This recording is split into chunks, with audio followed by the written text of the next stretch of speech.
자, 함께 만드는 안전한 세상 시간입니다.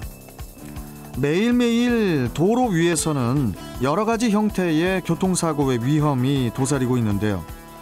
이전의 교통사고 판례를 통해 더욱더 안전한 세상을 꿈꿔봅니다. 자, 오늘은 어린이 보호구역 사고를 가지고 교통사고 전문 한윤기 변호사와 함께 알아보겠습니다. 자, 한윤기 변호사님, 안녕하세요. 예, 안녕하세요. 예. 자, 오늘 저희 출발 경인대행진 첫 출연이신데 매주 이제 나오실 텐데 우리 청취자분들께 각오 한 말씀 해주시죠. 예, 청취자 여러분들 만나 뵙게 돼서 너무 반갑습니다. 예. 앞으로 유익한 정보 전해드릴 수 있도록 노력하겠습니다. 많이 들어주시기 바랍니다. 예, 감사합니다. 그나저나 우리 한 변호사님, 예. 어린이 보호하면은 제일 먼저 떠오르는 게 민식이법입니다. 그렇죠. 저희도 이제 많이 소개를 해드렸었는데 이것부터 좀 다시 한번 간단하게 짚어주시죠. 예, 이미 방송이 많이 되어서 다들 알고 계실 텐데, 예.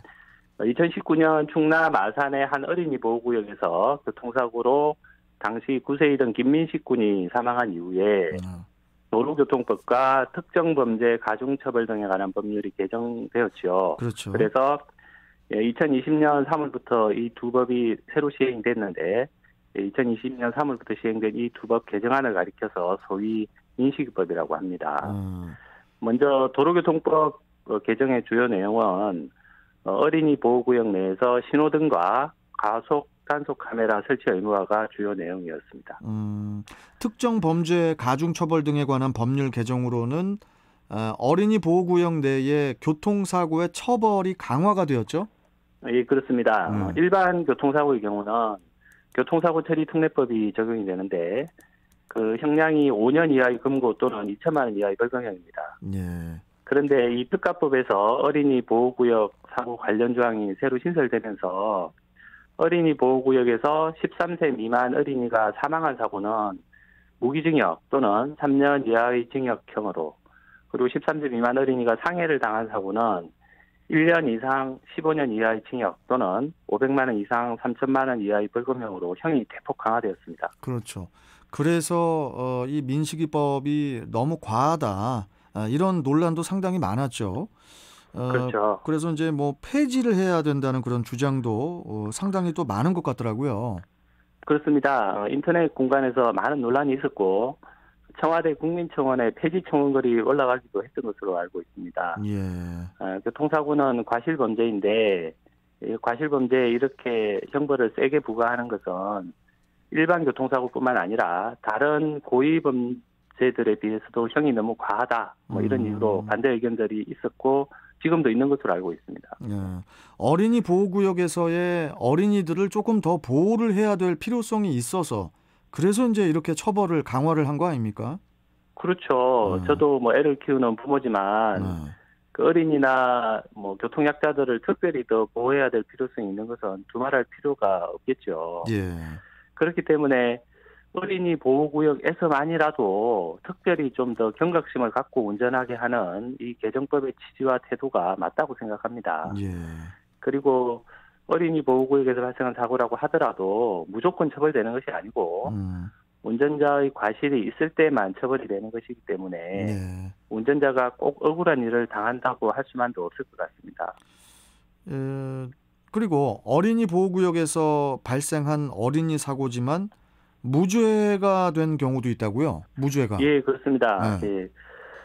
작년에 전주에서 있었던 일인데 운전자가 편도 1차로 도로에서 시속 28.8km로 주행 중이었는데 반대편 도로에 정차되어 있던 차량 뒤편에서 나와서 도로를 건너던 10살 어린이를 충격한 사고에서 법원이 무죄를 선고했습니다.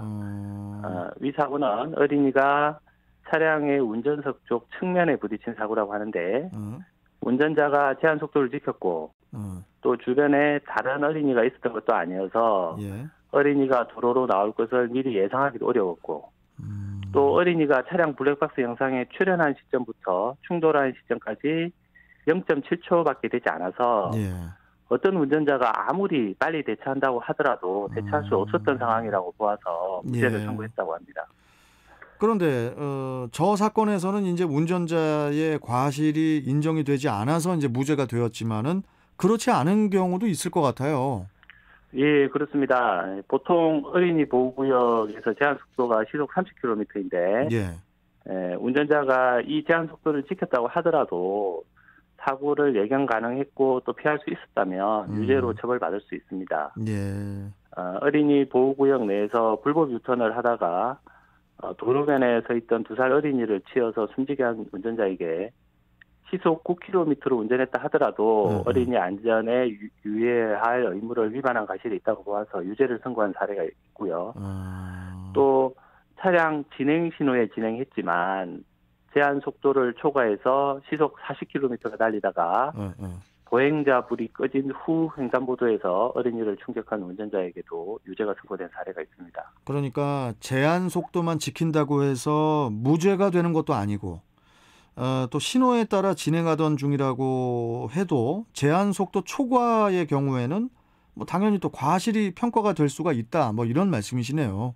그렇습니다. 네. 과실이 있냐 없냐 이거는 결국 사고에 대한 예견 가능성 그리고 회피 가능성을 가지고 평가를 하는데 속도, 신호뿐만 아니라 그 외에 사고 당시의 여러 구체적인 상황을 보고 과실 여부가 평가되겠습니다. 속도 신호를 지켰다 하더라도 그 외에 다른 주의 의무 위반이 있다면 과실이 평가될 것입니다. 속도 신호 준수는 가장 기본이고 이 외에도 훨씬 더 주의를 기울이면서 운전할 필요가 있겠습니다.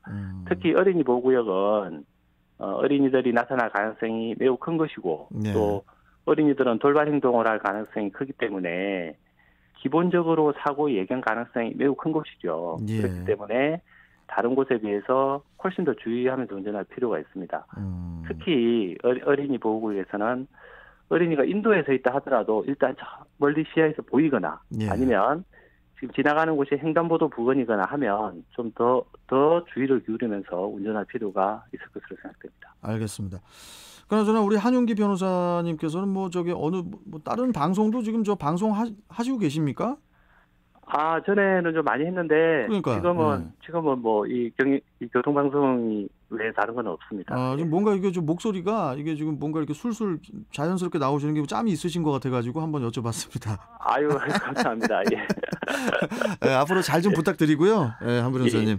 또 다음 시간에 또 뵙도록 하겠습니다. 고맙습니다. 예, 감사합니다. 네. 자, 함께 만드는 안전한 세상 한윤기 변호사와 함께 했습니다.